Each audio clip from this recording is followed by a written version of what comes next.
যেই পরিমাণ গরম, রোদের তাপ।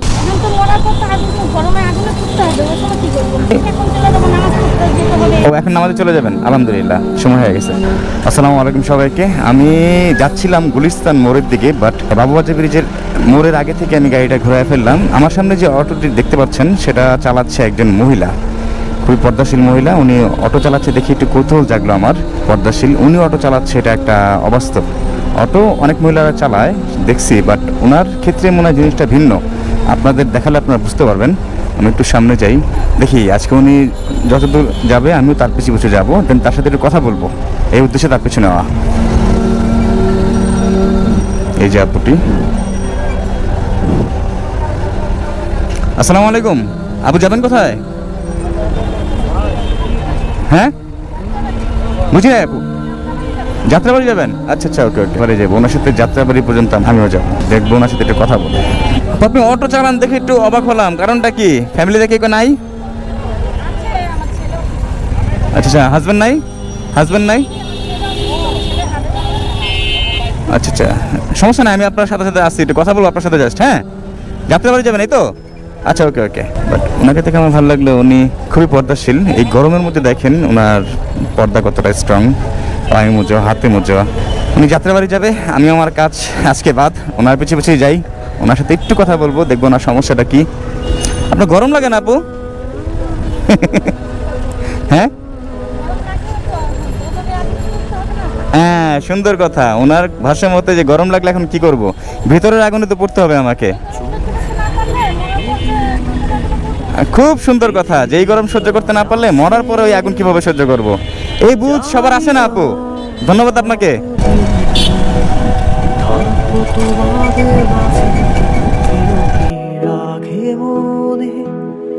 কিছুদিন চলে গেলে জানি না।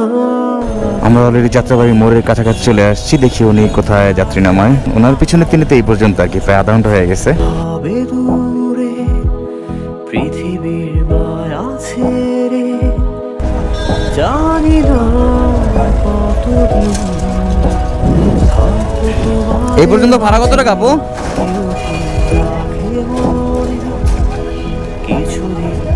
এখানে নামবেন আপনারা? তোমাকে কোনো পাড়া নামাই দিবেন আমাকে? হ্যাঁ, তুমি বাইক নিয়ে যাবো।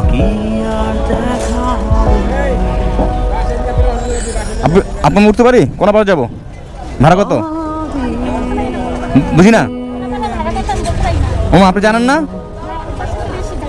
জানার দিকে সমস্যা নেই, চলেন, কম বেশি যাই হোক দিব। বিসমিল্লাহ। অবশেষে ওনার গাড়িতে উঠতে পারে আমি নিজেকে সৌভাগ্যবান মনে করতেছি। প্রায় আধা ঘন্টা ওনার পিছু ছিলাম, পিছু নেওয়ার পর কবিকে বাইক দিয়ে দিলাম, ওনার গাড়িতে আমি উঠলাম। ওঠার একমাত্র উদ্দেশ্য ওনার সাথে একটু কথা বলার, যে কী কারণে উনি অটো চালায়। এরকম একটা পর্দাশীল মহিলা অটো চালাচ্ছে রাস্তার মধ্যে, অদম্য ইচ্ছা শক্তি কাজ করে খায়, তারপর মানুষের নিকট হাত পাতে না। এটা সবচেয়ে ভালো লাগার বিষয়। আসলে এই গরমের মধ্যে রোদ নাই, বৃষ্টি নাই, ওনার পর্দাটা দেখেন যে আল্লাহ তাআলা ওনার কতটা হেফাজতে রাখছে ওনাকে। এই জন্য আল্লাহ তাআলা কাছে লাখ লাখ শুকরিয়া। এরকম বুঝ সবার মাথায় আসে না।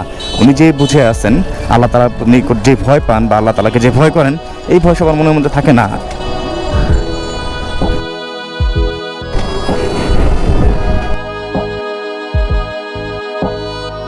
আপু হাতের বামে রাখতে পারেন এক পাশে, এখানে এখানে এখানে, হ্যাঁ এখানে আপু।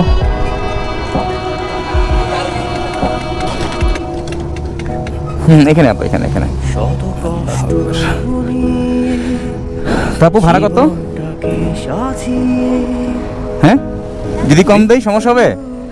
হ্যাঁ, তারপর আপনার ফ্যামিলি থেকে কে আসছে যদি বলতেন। আপনাকে আমি তাঁতিবাজার মোড় থেকে ফলো করতে করতে আপনার পিছু নেওয়া, মানে জাস্ট একটু কথা বলার জন্য। আপনাকে দেখে একটু ভালো লাগলো। আপনার পর্দার সহিত একটা মেয়ে, পর্দার মধ্যে থেকেও জীবন জীবিকা নির্বাহ করতেছেন, মানুষের নিকট হাত পাতেন না, এই জন্য আপনার সাথে একটু কথা বলার কৌতূহল জাগলো। আপনার স্বামী কি করে? লেবারের কাজ করে। এই অটো ভাড়া চালিত? আচ্ছা আচ্ছা, আপনার স্বামী লেবারের কাজ করে। আপনার বাচ্চা যখন হার্টের প্রবলেম হয়েছে, ঋণগ্রস্ত হয়ে গেছেন, যে কারণে আপনার হাজব্যান্ডের পাশাপাশি আপনিও সংসারে হাল ধরছেন। তো মানুষ কতটা ঋণগ্রস্ত অবস্থা হয়ে গেলে, যে একটা মহিলা মানুষ তার হাজব্যান্ড কাজ করতেছে, তার পাশাপাশি আপনিও অটো চালাচ্ছেন, এই কাজটা কিন্তু আপনার জন্য রিস্কি। হ্যাঁ,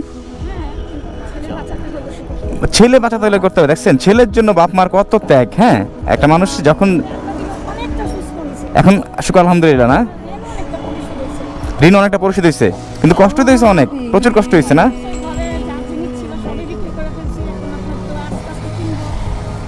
মানে ওনার ছেলের জন্য উনি ঘরের আসবাবপত্র থেকে শুরু করে সবই বিক্রি করে ফেলছে। মানে ছেলেকে বাঁচানোর মরিয়া, মানে ছেলেকে বাঁচানোর জন্য কতটা ওনারা মানে ত্যাগ করছে, কতটা কষ্ট করছে ওনারা স্বামী স্ত্রী মিলে। তারপর আমরা যখন বড় হয়ে যাই না, তখন বাপ মার এই কষ্টটা বুঝি না। আমরা যখন বড় হয়ে যাই আর বাবা মার কষ্টটা লাগে তখনই, যে এই ছেলের জন্য কত কিছু করা। হ্যাঁ, যখন এই ছেলেটা বড় হবে, আল্লাহ না করুক, মানে জাস্ট আমি বোঝাচ্ছি, যেটা প্রতিনিয়ত হচ্ছে আমাদের সমাজে, যখন এই ছেলে আপনাকে চিনবে না, আপনার হাজব্যান্ডকে চিনবে না, তার বাবাকে চিনবে না, তখন কষ্ট। হ্যাঁ হ্যাঁ, এটা কিন্তু কষ্টটা কিন্তু মানে সহ্য করার মতো না, বুক ফেটে যাওয়ার কষ্ট। আল্লাহ তাআলা নেক সন্তান দেখে আপনাকে, আপনার নেক সন্তানই মানে যেহেতু আল্লাহ তাআলা আপনাকে সন্তান দিচ্ছে, তাকে নেকভাবে তৈরি করুক আল্লাহ তাআলা, এটা দোয়া করি সবসময়। হ্যাঁ, তো আপনি যে রাস্তায় যে আপনার হাত মোজা ছিঁড়ে গেছে, হাত মোজা কেনেন না কেন? মানে বারবার ছিঁড়ে যায়, যে যখন অটো চালান তখন টিকে না, তো বারবার কেনা সম্ভব না। আরে আল্লাহ, যখন হাত মোজা দেখালাম উনি সাথে সাথে হাতটা বন্ধ করে ফেলছে। দৈনিক কত টাকা ইনকাম হয় আপু? জমা দিয়ে 400 টাকা 500 টাকা। আমি এখন নামাজে চলে যাবেন? আলহামদুলিল্লাহ, সময় হয়ে গেছে। সন্ধ্যার পরে চালান না? না না, মেয়ে মানুষ আপনার রাতে না বের হয় ভালো, মেয়ে মানুষ রাতে না বের হয় ভালো। হ্যাঁ আচ্ছা, নামাজের পর আবার বের হবেন, সন্ধ্যার আগে বাড়ি চলে আসবেন। আচ্ছা আচ্ছা, এইভাবে জীবন যুদ্ধ আর কত বছর আপু? সবসময় দোয়া করি, ইনশাল্লাহ ইনশাল্লাহ দোয়া করি, সবসময় দোয়া করি আপু। তো এই যে পা মোজা হাত মোজা আপনাকে দেখে খুবই ভালো লাগতেছে, যেরকম আল্লাহ তাআলা মানে নারীদের কিন্তু পর্দার ভিতরে রাখতে, নারী মানে পর্দার ভিতরে সুন্দর। হ্যাঁ, আমরা অনেকে এই বুঝটা আমাদের মাথায় নাই। তো গরমের মধ্যে আমার যে প্রশ্ন, আপনার কষ্ট হয় না? যেই পরিমাণ গরম, রোদের তাপ, মরার পরে দুজনে আগুনে পড়তে হবে, তখন কি করব? এটা ঠিক, আমরা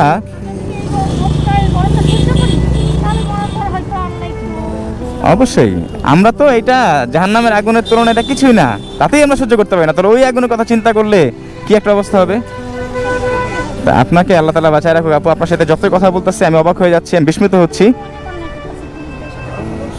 হ্যাঁ হ্যাঁ হ্যাঁ, এই যে দেখেন উনি কত সুন্দর একটা কথা বললো। উনি বললো যে আমি এমনিতে অনেক অন্যায় করতেছি, আমি পুরুষদের সাথে কথা বলতেছি। নারীদের কিন্তু পুরুষদের সাথে আপনার যে গলার স্বর, গলার যে সুর, যেটা কণ্ঠস্বর, সেটা কিন্তু মানে অন্য পুরুষকে কিন্তু শোনানো ঠিক না, অন্য পুরুষদের সাথে কথা বলাটাই পাপ। সেক্ষেত্রে আপনার কিছু করার নেই আপু, আল্লাহ তাআলা আপনার প্রতি সহায় হোক। আপনি তো ইচ্ছাকৃত করতেছেন না, ইচ্ছাকৃত কথা বলতেছেন না। আপনি চাইলে কিন্তু আরো অনেক পথ ছিল, বেছে নিতে পারতেন না? মেয়েদের ক্ষেত্রে কোনো ব্যাপারই না কিন্তু। কোনটা? হ্যাঁ হ্যাঁ, মানে বাসাবাড়ি পর্যন্ত কাজ করছেন? আরে আল্লাহ, তারপরে ঋণ, বাসাবাড়ি কাজ করলে কত টাকা পাবেন? হ্যাঁ হ্যাঁ, মাসে 3-4 হাজার টাকা মাত্র? না, এটা তো সম্ভব না, আপনি যে ঋণের মধ্যে পড়ছেন। আচ্ছা আচ্ছা, কষ্ট হয়ে যেত না?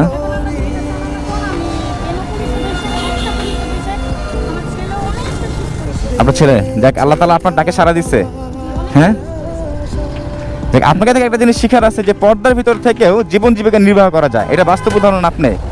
হ্যাঁ, আমরা কি করি, অল্পতে ভেঙে পড়ি আপু, আসি না আমরা এরকম অনেক আছি, অল্পতে ভেঙে পড়ি, হতাশায় ভুগি, কি করব না করব, তখনই আমরা বিভিন্ন অপকর্মে লিপ্ত হয়ে যাই। হ্যাঁ, তখন আমরা বাঁচার জন্য বিভিন্ন অপকর্মে লিপ্ত হয়ে যাই, আল্লাহর প্রতি ভয় থাকে না, তখন শয়তানের পাল্লায় ধোকায় পড়ে আমরা অপকর্মে লিপ্ত হই। সেই ক্ষেত্রে আপনি এতটা বিপদগ্রস্ত থাকার পরেও, আপনার সন্তান হার্টের সমস্যা, আপনি এতটা বিপদগ্রস্ত থাকার পরেও আপনি পর্দার সহিত কর্ম করে খাচ্ছেন, মানুষের নিকট হাত পাততেছেন না, কোনো অপকর্মে জড়ান নাই। অপকর্ম তো দূরের কথা, আপনি যেই কষ্টের কাজ করতেছেন এই গরমের মধ্যে, আপনি হাত মোজা পা মোজা একদম স্টিল ঢেকে রাখছেন। আল্লাহ তাআলা আপনাকে বাঁচা রাখবে আপু। আপনার সাথে জাস্ট এতটুকু কথা বলার জন্য আমি যতদূর আপনার সাথে আসছি, আপনার এতটুকু রাস্তা আসছি আপনার অটোতে বসে, মানে অনেক মানুষ দেখতেছি বিস্মিত চোখে আপনার দিকে তাকাচ্ছে, অটো থেকে শুরু করে প্রাইভেট কার থেকে শুরু করে অনেক মানুষ, অনেক যাত্রীরা দেখি আপনার দিকে। হ্যাঁ অবশ্যই, সেটাই বলতেছি যে অনেকে তাকাচ্ছে, কেন অবাক হয়ে যাচ্ছে। আর আপনি যে কাজটা করতেছেন এটা তো সম্মানের কাজ। হ্যাঁ হ্যাঁ, দেখছি দেখছি দেখছি, আপনি যে কাজটা করতেছেন এটা তো সম্মানের কাজ। আপনি পর্দার মধ্যে থেকেও মানুষকে শিখাচ্ছেন কিভাবে কাজ করা যায়, আল্লাহর প্রতি ভয় রেখেও পর্দার মধ্যে থেকেও। আল্লাহ তো আপনাকে না করে না যে জীবন জীবিকা নির্বাহ করো না, শুধু আমার ইবাদতই করতে থাকো। আল্লাহ তাআলা সব ব্যবস্থা করে দিচ্ছে। আল্লাহর ইবাদত আমরা দিনে 5 বার করি আর মনে ভয় রাখি। হ্যাঁ, আল্লাহ তাআলা কিন্তু সারাদিন ওনাকে চায় না যে সারাদিন আমার পিছনে পড়ে থাকো, চাইছে? তাহলে এটা কার জন্য এই সম্মানটা পাচ্ছেন? কার জন্য? আল্লাহর জন্য না? তাহলে সেই ক্ষেত্রে আপনাকে আল্লাহ তাআলা বাঁচায় রাখুক আপু। আপনার ভাড়া কত আমাকে বলেন, আমি ভাড়াটা দিয়ে দিই। আর যদি না দেই না দিল সই। আপু আপনি একটু মোজা কিনবেন, দেখেন হাত মোজার অবস্থা কি। আপনি যে টাকা দিব সেটা দিয়ে আপনি হাত মোজা কিনবেন আগে। হ্যাঁ বারবার নষ্ট হয়ে যায়, আপনার প্রয়োজনে 10 জোড়া কিনে রাখবেন। 10 জোড়ার দাম কত? এক জোড়া 50 টাকা 60 টাকা, 10 জোড়ার দাম 500 টাকা দিয়ে দিলাম আমি। এটা আপনার হাত মোজা কেনার জন্য। এটা আমি ভাই হিসাবে আপনার হাত মোজা কেনার জন্য দিচ্ছি, আপনার জন্য না। আপনার হাত মোজা, আপনি যেন পর্দার মধ্যে থাকেন, এটা রাখেন আপু। আপনার বোরকা কয়টা আছে? একটাই? এই একটাই বোরকা?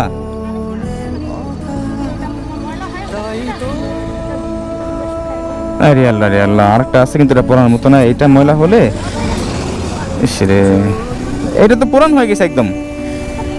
এর বোরকা কিনেন না কেন? একটা বোরকা চালাচ্ছেন। বোরকা কত এটা?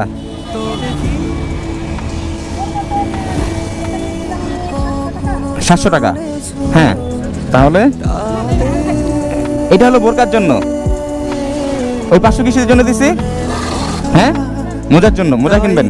এটা কিসের? এক্সট্রা একটা বোরকা কিনবেন। আপনি সবসময় বোরকার মধ্যে থাকবেন, পর্দার মধ্যে থাকবেন। আপনাকে আর বলার কিছু নাই আমার। আপনি আল্লাহ তাআলাকে ভয় করেন, আমার থেকে বেশি আপনি বুঝেন। হ্যাঁ এটা আমি ছোট ভাই হিসেবে আমার বড় বোনকে দিচ্ছি। তো 500 টাকা দিলাম কিসের? মোজার জন্য। আর 1000 টাকা দিলাম। বোরকা কত বলছিলেন? 700 টাকা দিলাম। কত? 1000। আর এটা কিসের জন্য জানেন? এটা আপনার ভাড়া। ভাড়া এত না? হ্যাঁ ভাড়া এত না। এইটা আমি মনে করি সামান্য। আল্লাহ তাআলা এমন একজন মানুষ মানে আপনার সামনে আমাকে দাঁড়া করাইছে, আমি নিজেকে সৌভাগ্যবান মনে করতেছি যে আপনাকে দেখে আমি এখনো বিস্মিত, এখনো অবাক হচ্ছি যে একটা মানুষ কিভাবে পারে সারাদিন রাস্তার মধ্যে অটো চালাচ্ছে, অথচ তার একটা অঙ্গ মানুষ দেখতে পারতেছে না, হাতের নখ পর্যন্ত না কেউ দেখতে পারতেছে না। তো আপনি যেই পর্দা সহিত আছেন, আল্লাহ তাআলার মানে প্রিয় বান্দা হিসেবে আছেন আমার মতে আর কি। আল্লাহ তাআলার প্রিয় বান্দা। আপনি যতই গুনাহ করেন, যতই যাই করেন, আপনি জানেন আল্লাহ তাআলা জানে, সেটা আমরা জানি না। কিন্তু আপনি যে আল্লাহ তাআলার নিকট ভয় পাচ্ছেন, আল্লাহ তাআলাকে ভয় করতেছেন, আল্লাহ তাআলার বিধান মেনে চলতেছেন, সেটা আপনাকে দেখেই বোঝা যায়। হ্যাঁ তো এটা রাখলাম আপনার ভাড়া, সম্মানিত। হ্যাঁ রাখবেন না? হ্যাঁ আল্লাহ তাআলার প্রিয় বান্দাকে মানুষ কিভাবে সম্মান দেয় দেখছেন এবার? আপনি জানতেন? আপনি চাইছেন যেরকম একজন আসুক, আমাকে এত টাকা ভাড়া দেখ, বোরকা দেখ, আমাকে হাত মোজা কিনে দেখ, চাইছেন এরকম? চান নাই। আল্লাহ তাআলার নিকট মানে আল্লাহ তাআলা নিজে আপনার নিকট পাঠাইছে। উনি চাইছে বলে আমি আসছি। আমি জানতাম না আপনাকে দেখছি, হঠাৎ ওই কোন দূর থেকে আপনাকে দেখছি। আপনার পিছু কেন নিলাম আমি? এটা আল্লাহ তাআলার ফয়সালা। আল্লাহ তাআলা চাইছে বলে আপনার পিছনে আমি আসছি। এটা রাখেন আপনার ভাড়া আপু। টোটাল কত হলো? হ্যাঁ 2500 টাকা। তাহলে হাত মোজা কত? 500 টাকা হাত মোজা। 10 জোড়া হাত মোজা কিনে রাখবেন অলরেডি, সবসময় রেখে দেবেন। হাত মোজা ছিঁড়ে গেলে নখ পর্যন্ত না দেখে সাথে সাথে চেঞ্জ করবেন। 1000 টাকা বোরকা, 1000 টাকা আপনার ভাড়া। খুশি আপু? হ্যাঁ তাহলে এখন আপনার নামাজে চলে যাবেন, দুপুর হয়ে গেছে। আপু দেখাবো ইনশাআল্লাহ। আর সাবধানে একটু গাড়িটা চালাবেন। হ্যাঁ আর আপু থাকেন কোথায় আপনি? বাবুবাজার ব্রিজের ওপারে। আচ্ছা আপু কোনো অসুবিধা নেই, ইনশাআল্লাহ দেখা হবে আবার যদি আল্লাহ তাআলা চায়। ওয়ালাইকুম আসসালাম। আসসালামু আলাইকুম আপু।